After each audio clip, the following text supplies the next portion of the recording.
Saudara semua, saya sangat bersyukur kita bisa bertemu kembali pada kesempatan kali ini untuk sama-sama melihat ke dalam, dan kita akan memasuki rasa keinginan kita bersama, keinginan manusia.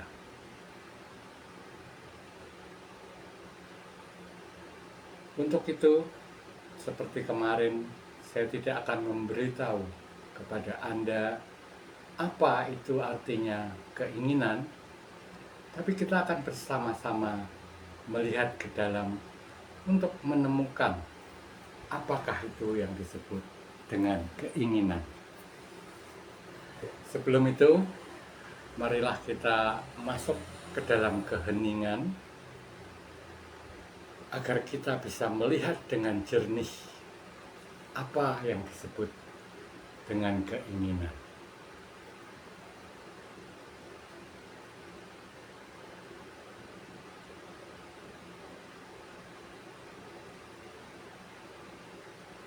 Hadirkan rasamu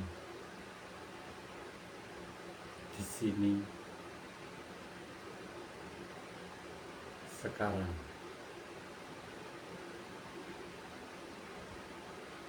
Semua suara yang ada di sekelilingmu ada di rasamu.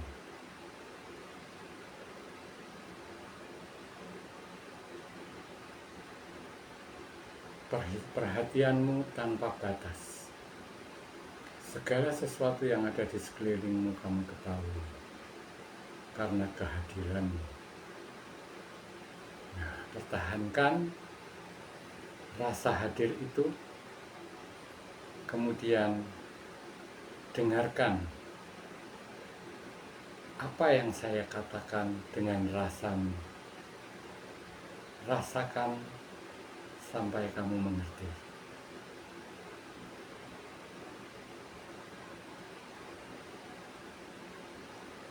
Keinginan adalah salah satu hal yang selalu muncul dalam kesadaran manusia. Keinginan itu muncul karena anggapan manusia tentang sesuatu yang diinginkannya bisa membawa kebahagiaan.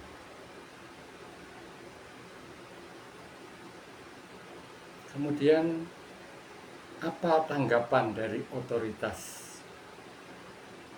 di masyarakat? Yang dimaksud dengan otoritas adalah kaum-kaum agama, kaum-kaum yang mengerti tentang psikologi manusia, dan mereka selalu mengatakan bahwa keinginan menyebabkan penderitaan. Karena kemungkinan manusia itu tidak bisa memenuhi apa yang diinginkannya, sehingga menimbulkan kekecewaan. Apabila manusia tersebut bisa memenuhi apa yang diinginkannya, maka akan menimbulkan ketakutan bahwa suatu saat apa yang telah dimilikinya ini akan hilang. Untuk itu, mereka menyarankan agar tidak berkeinginan atau mengontrol, mengendalikan keinginan kita. Mungkinkah keinginan itu dikontrol atau dikendalikan? Marilah kita lihat faktanya, karena apa yang kita bicarakan adalah kenyataannya. Kita akan memperhatikan keinginan.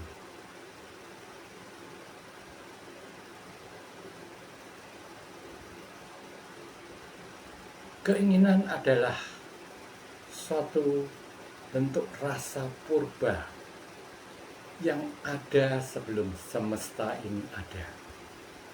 yaitu keinginan yang maha tidak terbatas untuk mengetahui dirinya sendiri. Dan akhirnya dia membatasi ketidakterbatasannya, sehingga adanya manusia, adanya alam semesta dalam bentuk wujud, sehingga keberadaan yang maha tidak terbatas dapat diketahui. Yang kedua, bukankah keberadaan kita juga akibat dari keinginan itu sendiri? Kita dilahirkan karena keinginan dua manusia yang berlawanan jenis, yang kemudian kita sebut sebagai ayah kita dan ibu kita.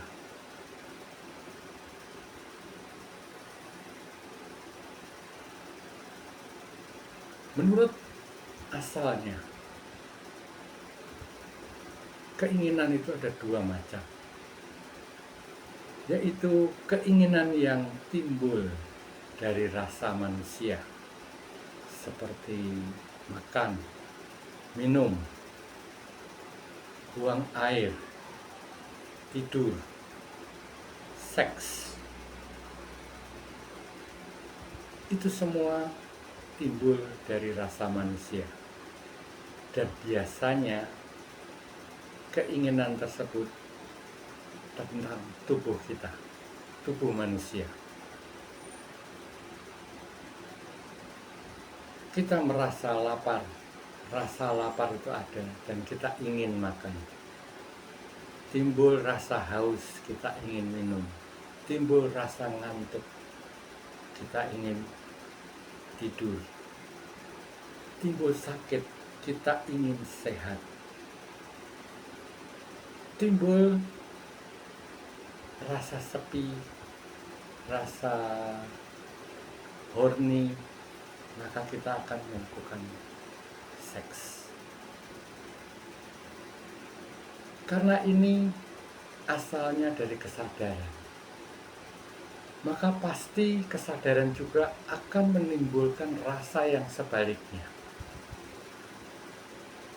Kalau kita sudah cukup makan, cukup minum, cukup tidur, cukup melakukan seks, cukup sehat, maka rasa kebalikan dari keinginan tersebut akan otomatis timbul. Kita ingin berhenti makan karena kenyang. Kita ingin berhenti minum karena kita sudah tidak haus. Kita ingin berhenti melakukan hubungan seks karena kita sudah puas. Kita ingin menjadi tetap sehat karena kita sudah tidak sakit. Jadi segala sesuatu yang timbulnya dari kesadaran mempunyai keseimbangannya sendiri. Kita tidak perlu mencari tahu kapan saya harus selesai makan. Semuanya akan timbul dari kesadaran kita, dari rasa kita. Apabila terjadi yang sebaliknya, ada orang yang makan terus, tidak bisa dikontrol. Kita harus melihat ke dalam. Mengapa sesuatu yang timbulnya dari rasa kehilangan keseimbangannya? Dengan kita melihat sebab daripada hilangnya keseimbangan itu, kita mengerti apa yang menyebabkan. Misalnya, seseorang yang secara emosional tidak seimbang. Misalnya, dia frustasi, dia sedih, dan mengalihkan perhatiannya pada makan. Seseorang yang hidupnya menderita, dia mengalihkan kegiatannya pada kegiatan tidur. Ini adalah sesuatu yang tidak sehat. Ini adalah penyakit yang harus disembuhkan. Namun di luar itu, apabila seseorang memenuhi sesuatu yang timbul dari rasanya, maka keseimbangan akan terjadi dan orang itu akan hidup seimbang. Sehingga disarankan untuk memenuhi keinginan-keinginan tentang tubuhnya yang timbul dari rasa. Kemudian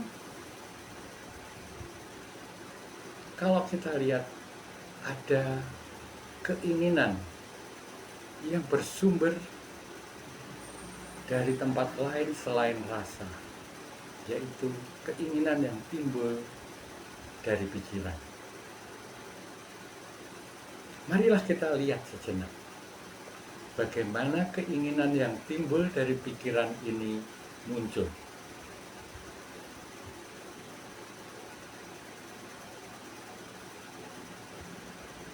Sebelum ada keinginan,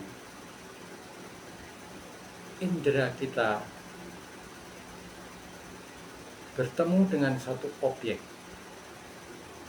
dan terjadi apa yang disebut kontak. Dari kontak tadi akan timbul persepsi. Persepsi dari apa yang kita lihat, apa yang kita dengar, apa yang kita kecap, apa yang kita raba. Dari persepsi tadi akan timbul sensasi atau rasa.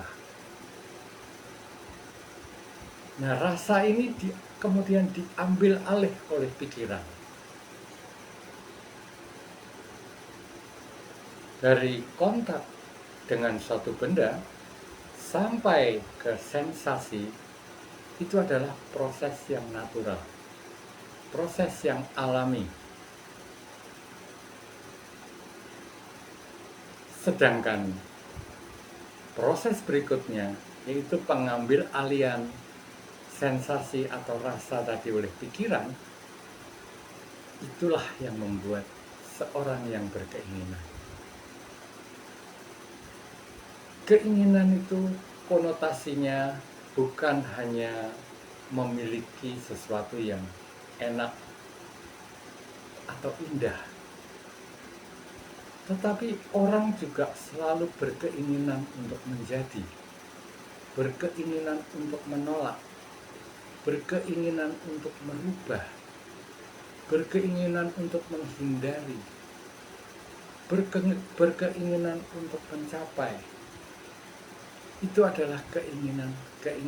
Jadi keinginan itu bentuknya bermacam-macam hal, dan apa yang diinginkan juga bermacam-macam, tidak harus benda. Menolak suatu keadaan, menghindari satu peristiwa. Jadi itu adalah semua adalah bentuk-bentuk dari keinginan.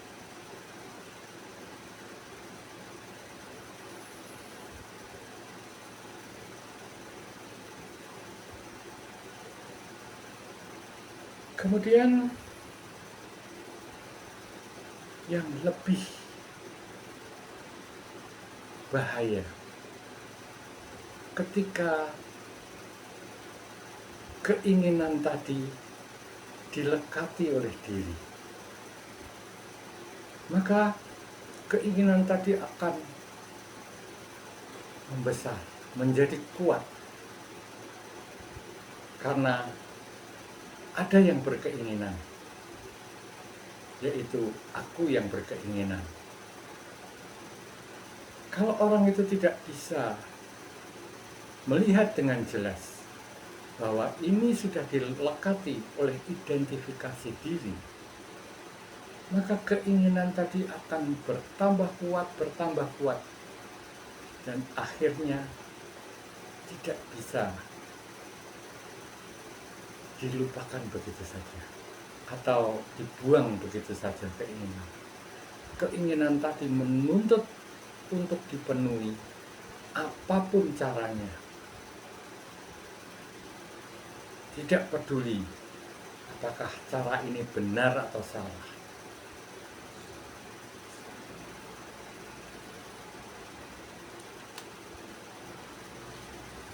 Kemudian kalau keinginan itu tadi kita lihat keinginan yang terakhir, yaitu keinginan yang asalnya dari pikiran. Yang pertama kali kita lupakan karena memang itulah kodratnya manusia, bahwa rasa itu menimbulkan keinginan dengan tujuan membuat sesuatu harmonis atau keseimbangan. Apabila benar bahwa keinginan tadi berasal dari pikiran, maka dimensi daripada keinginan itu sendiri pasti dimensi mental. Seperti kita ketahui dari apa yang kita lihat kemarin, bahwa keinginan tadi atau dimensi mental tadi adanya di waktu lampau dan di masa depan. Mengapa begitu? Karena segala yang diinginkan adalah sudah lampau. Sekarang saya menginginkan, detik berikutnya sudah menjadi lampau. Jadi keinginan itu pasti milik waktu lampau. Apa yang diinginkan? Diinginkan adalah sesuatu yang akan didapatnya di masa depan, di mana seperti kita ketahui, waktu lampau dan masa depan itu hanya ilusi karena tidak ada nyatanya. Yang nyata hanyalah saat ini. Kemudian kita selalu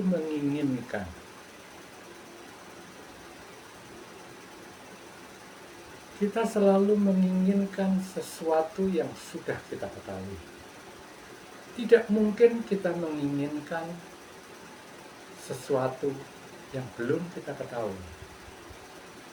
Dan sesuatu yang sudah kita ketahui itu adanya di memori kita. Sehingga apa yang kita inginkan itu juga milik waktu lampau, di mana tidak ada di saat ini. Jadi jelas ya, yang keinginan itu sendiri adanya di waktu lampau dan di masa depan. Sesuatu yang diinginkan adanya di waktu lampau. Dua hal ini yang menyebabkan keinginan ada itu adalah tidak ada di waktu sekarang. Jadi tidak mempunyai kekuatan apa-apa. Kemudian kita melihat bahwa adanya satu keinginan itu pasti ada seseorang di balik itu yang menginginkan, atau aku yang berkeinginan. Aku yang berkeinginan ini adalah ego. Tidak ada nyatanya. Aku adalah aku yang rasanya enak, kemarin kita rasakan. Keinginan itu adalah satu kondisi. Jadi aku yang berkeinginan pun tidak ada. Ini semua hanya ilusi. Karena timbulnya dari pikiran. Nah, sekarang dengan timbulnya aku yang berkeinginan untuk orang-orang yang ingin menjalani laku spiritual, itu justru akan menghambat karena menimbulkan diri baru, membuat sekat lagi di dalam diri, menambah sekat sehingga kita makin tidak bisa berpikir bebas dan kita menjadi bodoh.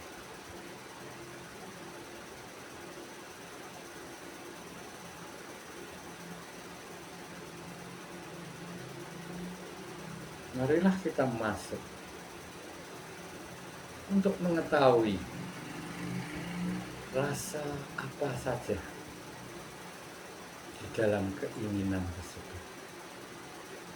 Ketika seseorang berkeinginan, maka apa yang dirasakan? Untuk itu, marilah bersama-sama kita melihat ke dalam.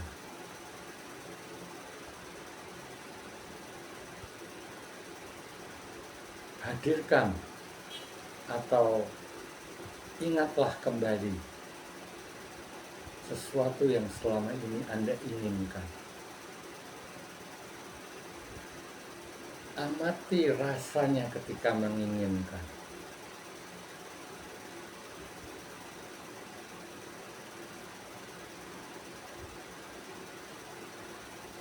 Rasa apa yang timbul ketika seseorang menginginkan sesuatu?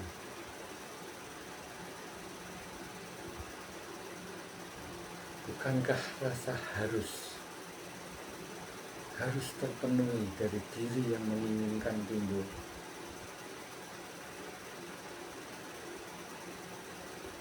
Harus ada di situ. Kemudian rasa kurang ini timbul dari kesadaran bahwa kita menginginkan sesuatu karena saat ini kita tidak memilikinya.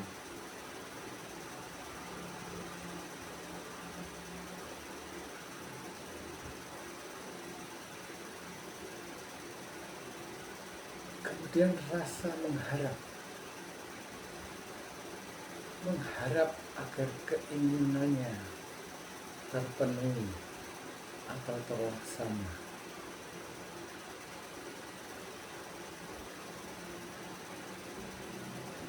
Ada juga rasa tidak lengkap.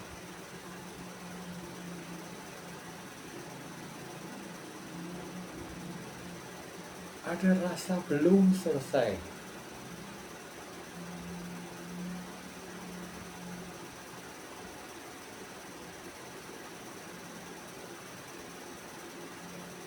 Ada rasa tidak pasti. Saya tidak pasti apakah keinginan ini nanti bisa terpenuhi atau tidak.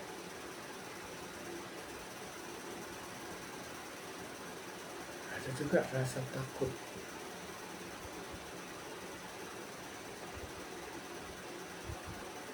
Rasa takut apabila saya tidak bisa memenuhi keinginan saya.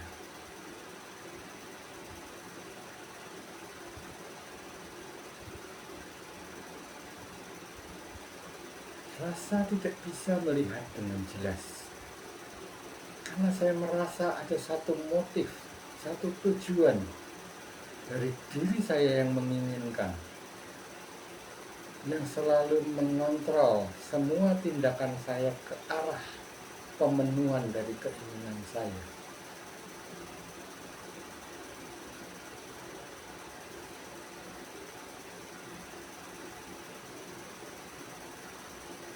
Kemudian rasa kosong. Rasa saya belum memiliki.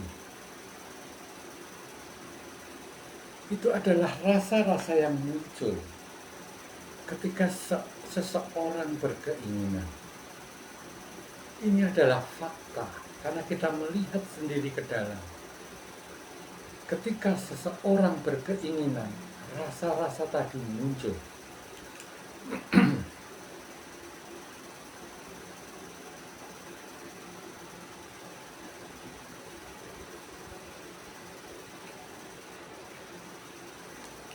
Jadi ini bukan halusinasi, ini bukan kata orang, tapi ini suatu kenyataan yang kita lihat sendiri.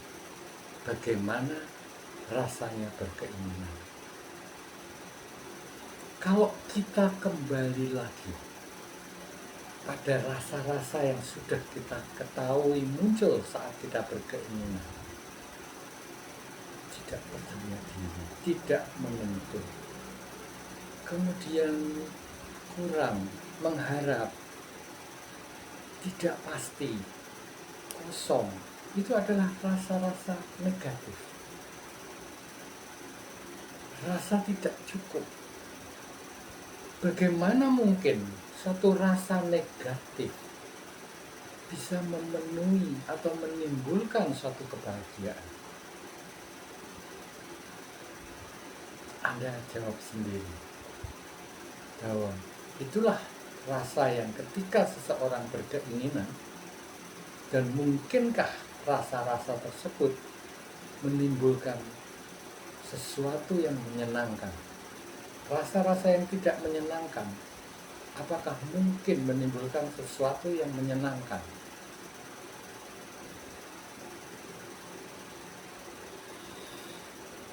Jadi kita tahu betul apa yang disebut dengan keinginan. Keinginan pikiran adalah ilusi. Kemudian kita masuk lagi ke fakta berikutnya. Apabila seorang mempunyai keinginan, apa yang kemudian dilakukan? Yang biasa dilakukan oleh manusia adalah berdoa. Berdoa mohon kepada Tuhan agar keinginannya dikabulkan. Apa yang terjadi? Dia menginginkan sesuatu yang tidak ada. Dia yang tidak ada. Karena aku yang menginginkan ini hanyalah ilusi. Yang ada hanyalah rasa aku yang being, yang berada. Aku yang menginginkan tidak ada. Jadi yang tidak ada menginginkan sesuatu yang tidak ada, memohon kepada sesuatu yang belum diketahui agar dikabulkan. Jadi Anda tahu sendiri, Anda jawab sendiri, apakah keinginan tadi bisa terpenuhi? Apakah permintaan untuk tercapainya keinginan tadi bisa terkabul? Ini faktanya. Sesuatu yang tidak ada meminta sesuatu yang tidak ada kepada sesuatu yang tidak diketahuinya untuk dikabulkan. Tapi itu adalah kenyataannya. Itu yang selalu dilakukan oleh manusia.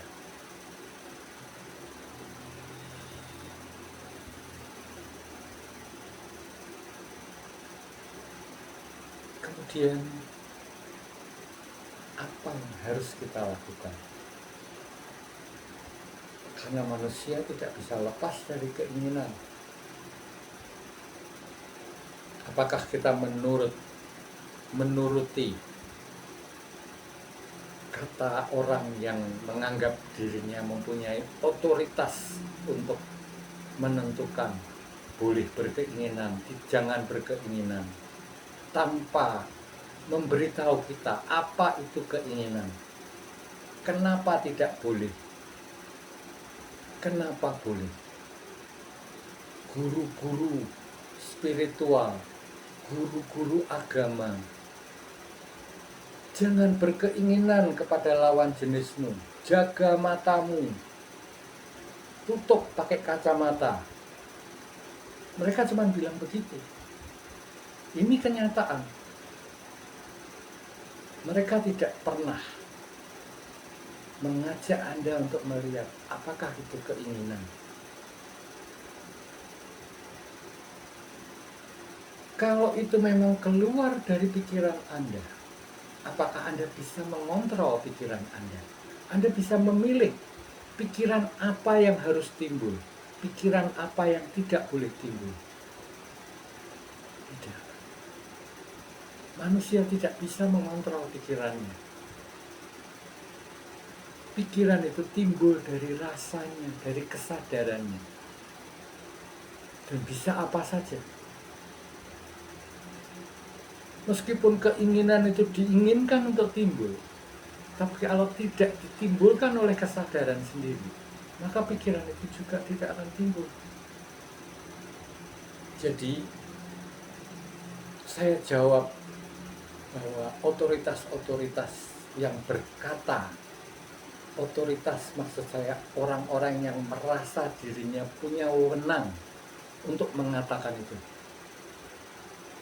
Jangan berkeinginan. Saya jawab saat ini bahwa orang tidak bisa mengontrol keinginannya, karena keinginan itu adalah pikirannya.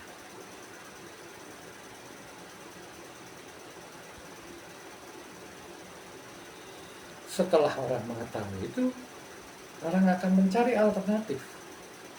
Oke, kalau tidak saya kontrol, dan ketika pikiran atau pikiran tentang keinginan ini timbul, apa yang harus saya lakukan? Ada dua hal yang harus dilakukan oleh manusia. Keinginan adalah menginginkan sesuatu datang atau timbul. Tidak memiliki menjadi memiliki. Tidak mau memiliki menjadi tidak memiliki. Ingin memiliki dengan satu bentuk tertentu menjadi bisa mengatur. Segala sesuatu itu terjadinya di kesadaran. Kesadaran itu adalah saat ini dan di sini. Maka sebelum melakukan apapun, ketika seseorang ingin merealisasikan keinginannya, yang pertama kali harus dilakukan bukannya berkeinginan yang kuat menggambarkan sesuatu di masa depan, melainkan orang itu harus hadir sekarang di sini. Ini adalah dimensi di mana segala sesuatu bisa tumbuh, bisa timbul. Disinilah tempatnya orang menanam. Anda tidak bisa menanam sesuatu dalam angan-angan Anda. Anda harus menanam di tanah yang disebut kesadaran atau rasamu. Adanya di mana rasamu? Di sini sekarang.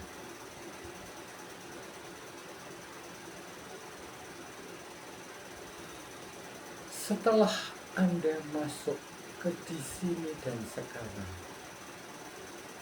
yang ada kesunyian,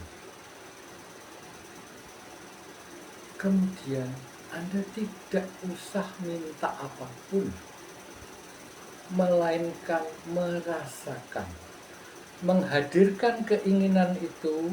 Bentuknya apa? Oh, mobil mewah. Lihat mobil mewah itu, kemudian timbulkan rasanya, saya sudah punya, terima kasih.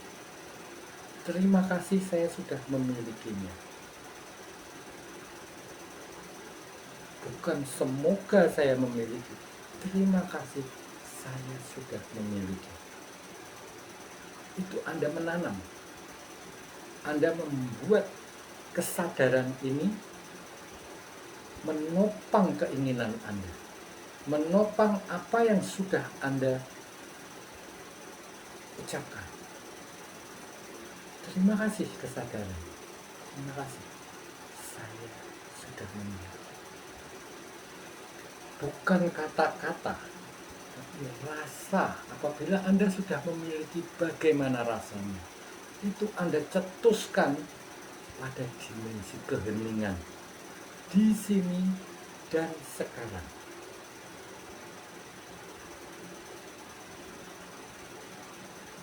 Yang kedua, ketika Anda memasuki dimensi keheningan di sini dan sekarang, ego tidak bisa ikut. Aku yang menginginkan itu tidak bisa ikut. Jadi yang ada sesuatu yang diinginkan tanpa adanya yang menginginkan.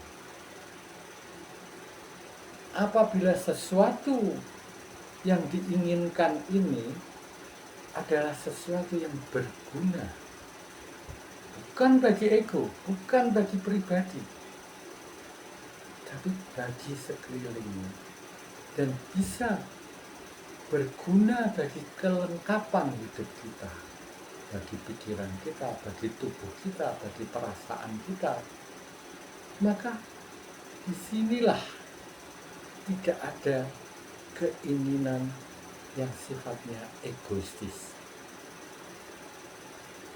Kita akan duduk di situ bukan sebagai ego, tapi sebagai keberadaan, dan mengatakan bahwa apa yang sesuatu yang kuinginkan itu sudah saya terima kasih. Nah, ini adalah meditasi kita malam ini. Kita sudah melihat secara bersama-sama apa yang disebut dengan keinginan. Untuk hal-hal yang lain, lakukan dengan cara yang sama. Selidiki sendiri. Jangan hanya ikut apa kata otoritas. Jangan hanya ikut apa kata orang. Karena Anda sendiri pun bisa melihat kenyataan dari hal itu. Malam ini kita cukupkan dalam membahas keinginan. Kita akan bahas hal-hal yang lain. Apabila Anda memiliki satu interest untuk berdiskusi atau melihat bersama-sama tentang satu hal, saya persilahkan untuk menulis dalam kolom komentar. Terima kasih sudah bersama saya malam ini. Salam sejahtera.